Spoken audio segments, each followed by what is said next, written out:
कीर्तन चालू असताना महाराज सांगितलं की सगळ्यांनी हात वर करा, आपल्याला रामकृष्ण हरी करायचं. कर्णाने सुद्धा हात वर करून टाकले, म्हणलं भाजी जळून जाईल. चला मग सुरू करू. रामकृष्ण हरी मंडळी, मी तुमचा लाडका सागर. आज सप्त्याचा शेवटचा दिवस होता, मला आज जावंच लागतं. एक तर भाऊ पण अशी करून आला होता, म्हणलं मग चला आज सप्त्याला जाऊ. सप्त्याला आल्यानंतर पहिलं म्हणलं आता मारुती रायांचं दर्शन घेऊ. मग काय दर्शन घ्यायला आलो मस्त पैकी.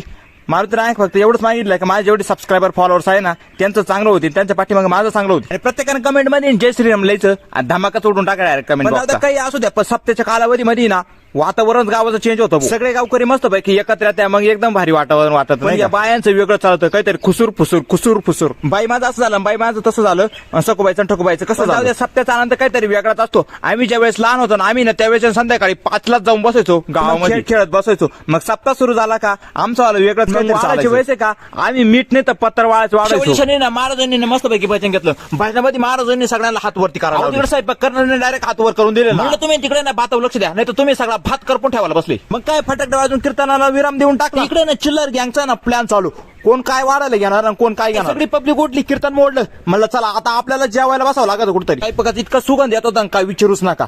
मस्त जेवायला आमटी भात शिरा, वा काही विचारायचंच नाही. नाथ खोळा जाता ना कमेंट मध्ये सगळ्यांनी सांगा कोणाच्या गावात सप्ताह होतो आणि कोण सप्त्याला गेलं. मग भेटू पुढल्या व्हिडिओ मध्ये. राम कृष्ण हरी.